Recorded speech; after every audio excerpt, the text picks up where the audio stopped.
Salut tout le monde, bienvenue à Finances fondamentales, le podcast d'éducation financière dans lequel je te synthétise des livres sur les finances personnelles et l'investissement boursier en 5 points clés et où je réponds aussi aux questions des personnes auditrices à l'aide de cas concrets et transparents. Si tu souhaites prendre en main ta santé financière, t'es à la bonne place. C'est parti, bon podcast! Pendant longtemps, j'étais surtout concentré sur une chose, faire de l'éducation financière sérieuse, simple et surtout utile.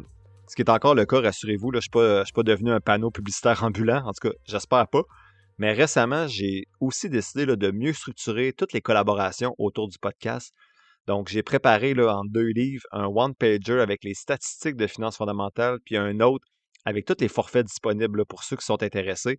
Donc, si vous avez une entreprise, un service ou une marque qui parle à un public québécois intéressé par les finances personnelles, l'investissement et surtout les bonnes décisions, on peut peut-être faire quelque chose d'intelligent ensemble, surtout si vous souhaitez soutenir l'éducation financière au Québec. Donc, écrivez-moi, puis on en parle. Salut tout le monde, bienvenue au 181e épisode de Finances fondamentales. Je le sais, le titre est un peu agace cette semaine, donc on en parle vers la fin de l'épisode, c'est encore plus agace. Donc aujourd'hui, 4e étude de cas, j'ai rencontré Charlotte en 2024.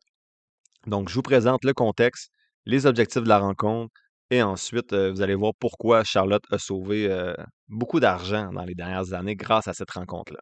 Et aussi au fait qu'elle a fait les actions qu'il fallait. Donc, Charlotte a 36 ans, 3 enfants, 6 ans, 5 ans et 2 mois. Elle n'a jamais fait d'actif net. Sa situation d'assurance, la maison et actif net, plus ou moins important ici, je vous les épargne. Ce n'est pas nécessaire pour l'épisode, mais sachez que dans la rencontre, on a regardé un portrait global de ses assurances, sa maison, ses actifs nets et tout ça. Je ne vous les présente pas, ce n'est pas nécessaire pour les points que je discute. Et Charlotte ne souhaitait pas de toute façon que ces chiffres-là soient partagés. Donc, son premier objectif, c'était sur le RE. Elle disait, mon engagement pour mes enfants, pour mon fils, est de 100$ par mois et 50$ par mois pour ma fille. Elle dit qu'elle va avoir droit à un bonus de 15% à la fin de l'année, à la fin du contrat, si elle reste avec la compagnie avec laquelle elle a son RE. Par contre, la pénalité va être de 450$ pour sa fille et 900$ pour son fils si elle brise le contrat pour arrêter d'investir avec la compagnie avec laquelle elle est pour le RE. Elle dit qu'elle compte commencer le rattrapage du RE cette année. Elle s'est fait un plan, puis elle va y arriver. Elle se demande donc si elle ouvre un RE familial sur une plateforme de courtage et si elle place ses 3 enfants dessus, ou si elle ouvre un compte, un RE individuel pour chacun des enfants. Donc, la règle est simple. Ça, c'est ma réponse. Le RE familial, c'est plus flexible pour répartir l'argent puis les retraits entre les enfants. Le RE individuel, il est plus propre pour séparer les enveloppes. C'est utile quand tu veux un suivi qui est simple ou quand les enfants n'ont pas le même parcours. Dans ton cas, à Charlotte, 3 enfants plus du rattrapage, le familial est souvent plus pratique, selon ce que je comprends, mais il y a 2-3 pièges à éviter. Donc, pourquoi le familial est souvent mieux pour un rattrapage comme ça? Premier élément, c'est une flexibilité de décaissement plus tard. Donc, si un enfant fait moins d'études ou un parcours différent, le RE familial permet plus facilement de diriger une partie des cotisations puis de la croissance qui a eu lieu vers les autres enfants après qui vont en avoir besoin. Et deuxième avantage, c'est que la gestion est plus simple. Donc, tu as un seul compte, un seul portefeuille. Quand tu veux faire du rattrapage, tu vas probablement cotiser plus agressivement pendant quelques années. Donc, un seul compte, ça amène beaucoup moins de friction, moins de gestion, plus simple. Pourquoi l'individuel pourrait être préférable dans certains cas si tu veux éviter toute chicane mentale sur l'équité. Ce que je veux dire par là, c'est qu'il y a certaines familles qui préfèrent avoir un compte par enfant pour suivre exactement qui a quoi, surtout si les contributions varient beaucoup selon l'enfant. Donc, dans mon cas, j'ai un RE familial avec mes 2 filles. Par contre, j'ai un fichier Excel qui permet de voir qui a quoi parce que dans mon cas, mes filles ont le 14 000 supplémentaire. Donc, vous avez le droit à 36 000 dans le RE pour les subventions, mais vous avez le droit à 50 000 de cotisation. Donc, il y a un 14 000 qui est permis, mais qui n'est pas subventionnable. Et mes filles ont ce 14 000-là pour faire leurs investissements. Donc, moi, vu que tout est dans le même pot, ça ne serait pas juste si ma plus jeune met 10 000 ma plus vieille en met 1 000 puis que chacune a la moitié qui est 5 500. Donc, ça n'aurait pas de sens. Donc, moi, j'ai le fichier Excel, mais le RE est familial. Pourquoi? Je ne sais pas. Quand je l'ai ouvert, je n'étais pas si éduqué, mais il est familial. Donc, deuxième, pourquoi ce serait préférable parfois le RE individuel? C'est qu'il y a un risque de dépassement de subventions par erreur. Donc, les subventions du RE euh, sont par enfant avec certains plafonds. Avec un familial, ça peut bien gérer, mais ça demande un minimum de suivi pour ne pas cotiser tout au même endroit sans vérifier. Donc, ici, je vais aller un petit peu plus loin, là, parce que c'est le risque d'erreur, selon moi, avec un REF familial que j'ai appris, là, je pense, il y a 1 an, là, très récemment. Puis il a fallu que j'appelle, moi, Disnat pour m'assurer que tout était beau. Donc, dans un REF familial, ce qui arrive, c'est que tu déposes de l'argent dans un seul pot. Si tu ne fais pas de suivi, tu peux te retrouver à, cotiser trop pour un enfant qui a déjà atteint son plafond annuel. Donc, une partie des cotisations ne va pas générer de subvention, alors que tu aurais pu cotiser plutôt à l'autre enfant qui, lui, avait encore des droits de subvention. Donc, le résultat, c'est que tu vas perdre la subvention cette année-là ou tu la reportes inutilement plus loin, non pas parce que le revenu familial est mauvais, mais parce que tu n'as pas réparti tes cotisations de façon optimale par enfant. Donc, oui, vérifiez avec votre plateforme de courtage. Moi, j'ai appelé parce que je me rendais compte que ce qui peut arriver, en fait, là, c'est pas ça qui est arrivé dans mon cas, mais ce qui peut arriver, c'est exemple, ta plus vieille, les cotisations sont maximisées, puis ta plus jeune, non. Tu veux rattraper du retard. Donc, au lieu de mettre 5 000, on va dire je mets 7 500 une année. Non, c'est pas vrai. On va dire je mets 5 000, mais je veux que le 5 000 aille plus vers ma plus jeune. Je veux pas en mettre ma plus vieille cette année-là parce que je vais dire, bon, j'ai pas assez d'argent ou elle a déjà ses subventions. Mais le 5 000, ça se peut qu'il fasse 2 500, 2 500 pour la plus vieille et pour la plus jeune. Mais c'est pas logique. La plus vieille n'a pas accès à ces subventions-là cette année-là parce qu'elle les a déjà rattrapées. En fait, on va dire ça a déjà été payé plus tôt dans l'année. Alors que la plus jeune, elle, devrait prendre le 5 000 parce qu'on peut rattraper une année de retard au complet et avoir les subventions. Fait que j'ai appelé Disnat, ils m'ont dit que tout s'optimisait naturellement. Mais il y a certains auditeurs qui m'ont dit, avec Disnat et d'autres plateformes, qu'il parfois, il faut appeler pour s'assurer que c'est bien fait, que lorsque tu mets l'argent, ils vont placer chaque dollar au meilleur endroit qui génère le plus de subventions. Donc, assurez-vous que c'est le cas dans votre familial. Donc, le point clé là, pour Charlotte, c'était qu'elle avait déjà un contrat avec pénalité de 450 et 900 dollars. Donc, ça nous amène plus loin que la question familiale versus individuelle, là. Donc, ce qu'elle peut faire, c'est qu'elle peut garder le contrat existant pour éviter de payer la pénalité. euh, Puis en plus, avoir le bonus de 15 à la fin, si elle respecte les conditions. Et en parallèle, ben, ouvrir un rush sur une plateforme de courtage pour faire le rattrapage familial ou individuel. Mais attention aux risques pratiques, là. Cotiser à plusieurs endroits peut faire perdre un peu le fil des plafonds de subvention. Donc, ça prend vraiment un tableau de suivi là, pour s'assurer que tout est respecté. Donc, ce qu'elle pourrait faire comme structure, là, il y a 2 options. Option A, ça pourrait être simple et flexible. Donc, un familial sur une plateforme de courtage pour les 3 enfants. Elle fait tout le rattrapage supplémentaire là-dedans, puis elle garde le contrat actuel uniquement pour les paiements qui sont déjà prévus, qui ne sont pas très élevés, et tout l'argent supplémentaire qu'elle a réussi à dégager, elle les met dans sa plateforme de courtage. Option B, ben, ce qui est un petit peu plus clair pour chaque enfant, ça serait d'avoir des individuels individuel sur sa plateforme de courtage. Et ensuite, elle continue encore une fois à cotiser dans chacun des comptes auprès du fournisseur qu'elle avait déjà.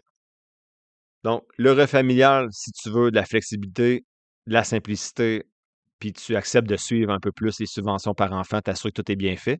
Et individuel, si tu veux une séparation qui est plus nette entre chacun des enfants, si tu te doutes que leur parcours va être très différent, et si tu ne veux pas te casser la tête là, avec les allocations.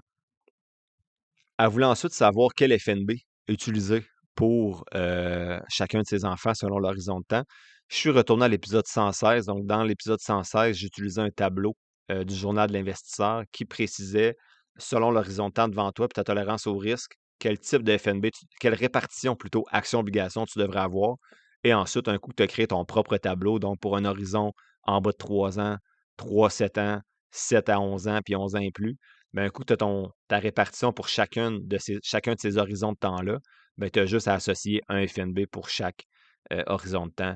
Puis après ça, tu ne te casses pas la tête. Donc, s'il reste 10 ans avant la fin du décaissement de ton enfant, puis que tu es 60-40, ben, lorsqu'il va rester 5 ans, si c'est 40-60, ben, tu transfères les fonds dans un nouveau FNB. Charlotte m'avait demandé aussi qu'elle voulait investir plus régulièrement, au moins 6 000 par année. Puis elle se demandait la fameuse question CELI ou REER. En passant, je suis rendu avec un outil. Merci à John, un auditeur qu'on s'est rencontré, qui a créé un outil disponible où je peux faire des calculs un peu plus poussés que je pouvais à l'époque. CELI REER, la réponse est la même pour moi en passant, c'est CELI à prioriser, donc mes calculs n'étaient pas trop loin. Elle se demandait CELI ou REER. Donc là, bon, Il y a son salaire que je ne peux pas nommer aussi. Elle a un fonds de pension également. Donc, vite de même, ça prenait des calculs plus poussés, mais on avait convenu ensemble, moi et Charlotte, que c'était plus intéressant le REER dans son cas, à cause qu'elle faisait un salaire élevé, qu'elle avait plusieurs enfants également, donc ça devenait vraiment intéressant du côté des allocations. Mais bien sûr, pour cette question-là, je l'ai invité à consulter un professionnel si elle voulait une réponse beaucoup plus précise, avec des outils beaucoup plus précis. Ensuite, elle a dit, je voulais tout mettre mes comptes à long terme dans XEQT, mais pourquoi pas VEQT avec Trump pour diminuer mon exposition aux États-Unis. Donc, ce que j'ai répondu à Charlotte, c'est qu'il faut réfléchir son FNB selon son profil d'investisseur et son horizon de temps dans les différents projets. Donc, j'y revenais encore une fois au tableau de l'épisode 116. Mais si tu veux moins d'exposition aux États-Unis, en effet, VEQT peut être un petit peu mieux dans ta situation. Par contre, un plan d'investissement doit être réfléchi et stable. Votre plan ne doit pas varier à chaque mois selon ce que Trump dit ou n'importe qui d'autre dit. Donc, tu dois te fixer un plan, une limite de temps à laquelle tu vas réviser ce plan-là. Moi, c'est une fois par année. Donc, pendant toute l'année, je ne me casse pas la tête. Je respecte mon plan. Et l'année suivante, si je ne suis plus confortable avec ce plan-là, je le modifie. Mais je ne passe pas chaque semaine à questionner ce que j'ai mis en place. Et ça, c'est le principal point que je travaille lorsque j'accompagne les gens. Les gens n'ont pas de plan. Ils veulent investir seuls ou même avec leurs professionnels, arriver avec des bonnes questions, mais ils ne savent pas ce qu'ils veulent. Tu n'as pas besoin de moi pour faire ça. Je peux t'accompagner assurément, mais tu peux le faire tout seul, de dire, bon, prends un tableau avec 4 colonnes. Voici les différents horizons de temps. 1 à 3 ans et moins, 3 à 7 ans, 7 à 11 ans et plus. Quelle est ma tolérance au risque pour chacun de ces horizons-là? Quel FNB répond à cet horizon de temps-là? Et là, tu as 4 cellules, un FNB par cellule, et tu fais juste respecter ça pour la prochaine année. Donc, tu as un projet de rénovation de maison qui apparaît. Il faut que tu refasses ta toiture dans 5 ans. Bon, mais tu vas dans ton tableau. 5 ans, oh, ma tolérance 5 ans, on va dire, est 40-60. Voici le FNB 40-60 que j'avais décidé. Je mets ça là-dedans. L'an prochain, si tu n'es plus d'accord avec ce FNB-là ou ta répartition, tu le changeras. Mais là, les gens, ce qui arrive, c'est que, j'ai une rénovation de toiture, je mets ça dans quoi, l'horizon de temps? Ils n'ont pas de réponse. C'est un tableau avec 4 cellules. Ça va clarifier bien des problèmes. Sinon, elle voulait, Charlotte, que je fasse une simulation pour sa retraite avec des montants qu'elle allait investir, puis son fonds de pension et tout ça. Donc, ce que j'ai fait, c'est qu'il restait 24 ans avant la retraite de Charlotte. Donc, on est arrivé qu'elle aurait entre à peu près 1,2 ou 1,5 million si les retours d'impôts étaient investis dans ce qu'elle investissait dans son REER. C'était vraiment des calculs sommaires là, parce qu'on était vraiment en fin de rencontre. Donc, je n'avais pas considéré toutes les variables nécessaires. Donc, j'ai partagé les outils pour qu'elle puisse le faire elle-même. Mais dans son cas, c'était une genre de question qu'on avait discuté ensemble. Et c'est là que le 20 000 de plus arrive. On terminait notre rencontre, moi et Charlotte. En fait, on avait dépassé, là, c'est 60 minutes les rencontres, à 75 minutes. Inquiétez-vous pas, je ne charge pas quand ça dépasse parce que c'est moi qui est trop passionné, qui parle trop. Mais bref, ça faisait 75 minutes qu'on jasait. La rencontre est finie, on se quitte. Puis là, elle me dit, hey, en passant, j'ai eu 600$ par mois de l'ARC là, pour soit des allocations, peu importe. Puis elle aimerait utiliser cet argent-là pour rattraper le retard des REER. Donc, on jase un petit peu, puis j'apprends à ce moment-là que son plus jeune enfant souffre de surdité. Donc, je lui parle du REI, régime enregistré d'épargne invalidité, ou d'études d'invalidité, peu importe le nom. Vous savez, je vais trouver le vrai nom. Laissez-moi 2 secondes. Là. Régime enregistré d'épargne invalidité. Merci, j'ai pris 10 secondes pour trouver la réponse. Ça n'a pas de bon sens de parler de ça puis de ne pas savoir le nom. Donc, elle n'a pas mis en place, malgré un accompagnement pendant plusieurs années dans une succursale que je ne vais pas nommer aujourd'hui. Elle a été accompagnée pendant plus de 15 ans par un professionnel du domaine financier qui ne lui a jamais parlé du REI alors que son enfant est sourd. Donc là, j'ai dit, est-ce que ça te dérange qu'on prenne un 30 minutes de plus, que je ne te facture pas, mais tu dois connaître ce produit-là. Donc, j'ai pris les 30 minutes qui ont suivi pour lui présenter le produit du REI. Et là, je répète, là, je n'ai rien contre les professionnels. Je collabore avec des professionnels qui sont formidables. Mais pour moi, celui-là devrait finir en prison. Ça n'a aucun bon sens. C'est pas mon travail, comme podcasteur dans son sous-sol, d'informer un client que le REI existe quand ça fait 15 ans qu'il est accompagné. Bref, je vous présente c'est quoi le REI. Je sais qu'il y a plusieurs podcasts qui en ont parlé dernièrement. C'est génial. Ça a été bien fait, ces podcasts-là. Mais je veux quand même vous en parler pour que vous sachiez, ceux qui écoutent peut-être pas d'autres podcasts, c'est quoi. Donc, en gros, le REI, le régime enregistré d'épargne invalidité, c'est un programme d'épargne à long terme là, qui vise les personnes qui ont une invalidité qui est admissible au crédit d'impôt pour personnes handicapées, CIPH. Ce que ça permet, c'est que ça permet de recevoir des subventions gouvernementales importantes. Ça peut aller jusqu'à 90 000 là, dans une durée de vie, sans impôt immédiat. Le principal avantage, ben, des subventions généreuses, vous pouvez avoir jusqu'à 3 500 par année de subventions selon le revenu familial et jusqu'à 1 000 de bons sans cotisation requise, là, selon le revenu de la famille. Vos croissants sont à l'abri de l'impôt. Il n'y a aucun impact sur la plupart des prestations fédérales et provinciales.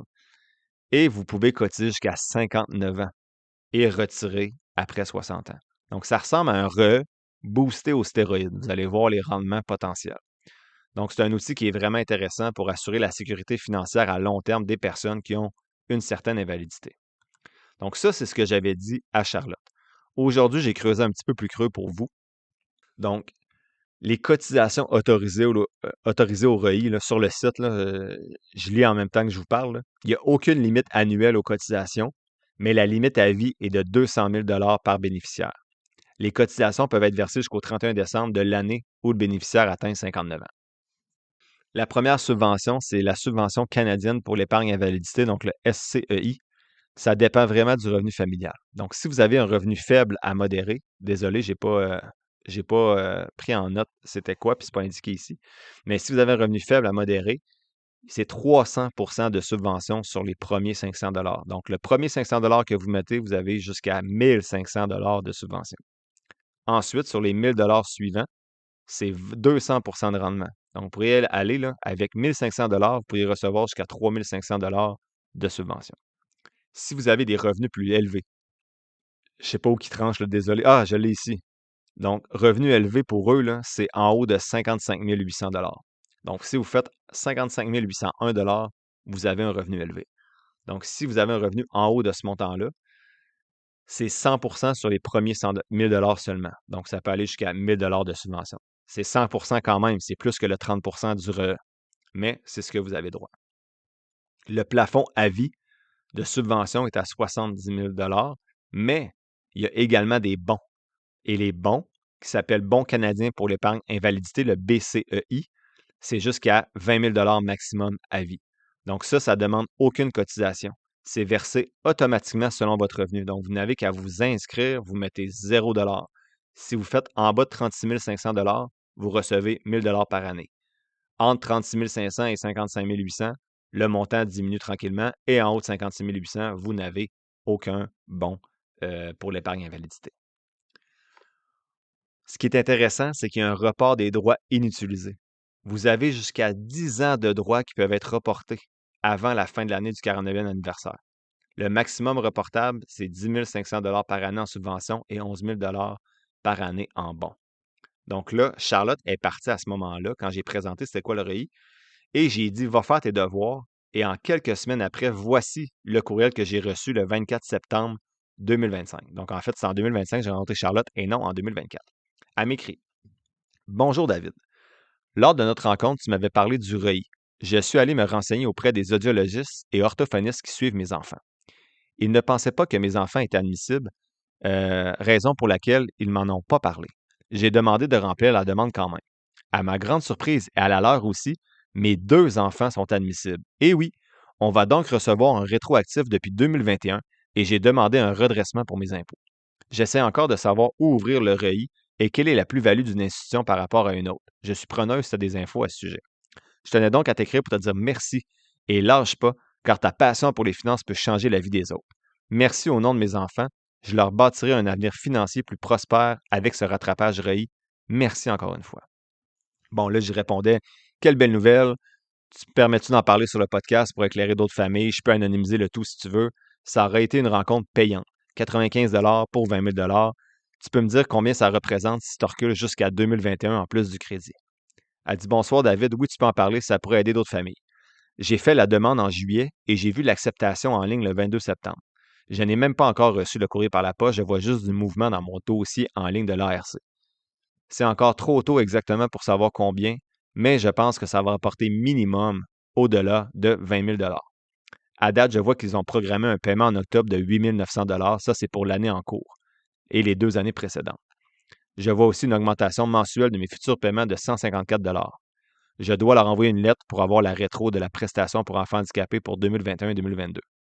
La cerise sur le gâteau va être lors de l'ouverture du REI. Pour les années 2021, 2022, 2023, notre revenu familial net ajusté était en dessous de, je nommerai pas le chiffre. Donc, pour chaque 1 500 qu'on va mettre par enfant, on aura 3 500 de subvention. Par contre, ils ne sont pas acceptés à vie. Ma fille va être acceptée jusqu'en 2030 et mon fils jusqu'en 2036. Rendu là, on va devoir faire une nouvelle demande. Même s'ils n'ont plus droit au renouvellement, ils seront quand même déjà bien chanceux d'avoir eu un bon coussin, surtout qu'ils sont quand même très fonctionnels. Donc, je disais, wow, ça m'a tellement motivé à continuer le podcast. Après ça, 20 000 minimum de plus en rétroactif et encore plus dans le futur à venir avec les subventions du REI. C'est malade. J'espère vraiment qu'il y a certains d'entre vous sur le podcast qui vont découvrir ce produit-là si vos enfants sont admissibles. Et j'ai oublié de préciser, mais c'est quand même très large le CIPH. Je sais que des fois, il y a certains troubles de l'hyperactivité qui peuvent être considérés là-dedans. C'est sûr que ce n'est pas un TDA léger là, qui va être accepté. Mais exemple, moi, j'ai une étudiante à la maîtrise à laquelle j'ai enseigné au bac qui a le diabète de type 1. Donc, puis elle a accès à ça. Puis je lui ai fait découvrir à la fin du bac, on jasait un petit peu d'achat de maison et tout. J'ai dit, hey, avec ton diabète, as-tu accès au CIPH? Elle a vérifié, puis elle a accès. Donc, rétroactivement, elle va recevoir des montants assez intéressants également. Et pour le futur, ça va l'aider beaucoup, notamment pour sa mise de fonds de maison. Donc, j'espère que vous saviez que ça existait. Sinon, il n'est jamais trop tard. Si vous avez des enfants qui ont des invalidités, n'hésitez pas à faire la suivi auprès de votre médecin. Et je sais qu'il existe une compagnie, j'ai oublié le nom, j'aurais pu la retenir si elle avait collaboré à l'épisode, mais j'ai oublié le nom, mais il y a écoutez d'autres, tapez sur Spotify, là, REI, là, vous allez entendre cette compagnie-là parler sur 2-3 podcasts. Ils offrent le service clé en main pour vous accompagner dans cette aventure-là pour pas que ce soit trop compliqué pour vous. Donc, n'hésitez pas à le faire. Il y a des milliers de dollars en jeu.